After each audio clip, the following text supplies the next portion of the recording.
जिंकले धैर्यशील कदम, पण महायुतीमधील खदखद, अभयसिंह जगतापांकडून चव्हाट्यावर एकीचे प्रदर्शन तर मतपेटीतून बेकीचा स्फोट.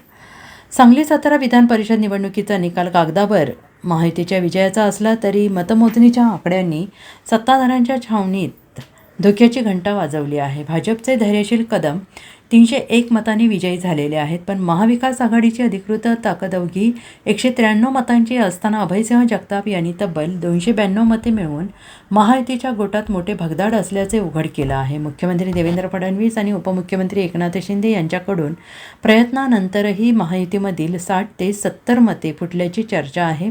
महायुतीकडे 650 मतदारांचे संख्याबळ असताना धैर्यशील कदम यांना 593 मते मिळणे हा विजयापेक्षा आत्मपरीक्षणाचा विषय ठरतो आहे.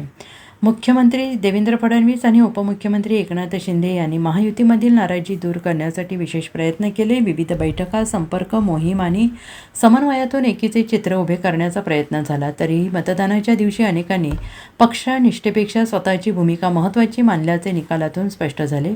या निवडणुकीतील सर्वात मोठा राजकीय संदेश म्हणजे अभयसिंह जगताप यांची लढाऊ भूमिका.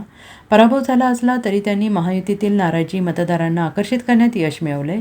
त्यामुळे पराभूत उमेदवार असूनही चर्चेचा केंद्रबिंदू जगतापच ठरलेले आहेत. अर्थात महाविकास आघाडीच्या नेत्यांनी मतदारांचे पाठबळ त्यांच्या बाजूला ठेवून काही प्रमाणात का होईना मदतीचा हातभार लावल्याचे मानले जात आहे.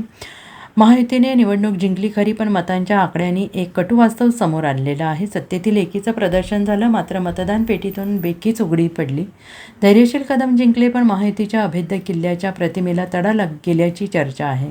धैर्यशील कदम यांना अपक्ष माजी खासदार संजय पाटील आणि काही आघाडीची मते मिळाल्याचा दावा त्यांच्या समर्थकांकडून केला जात आहे. हा दावा खरा मानला तर महायुती आणि भाजपची अधिक मते फुटल्याचं चित्र समोर येत आहे. Bureau report, SBN Marathi, Sangli.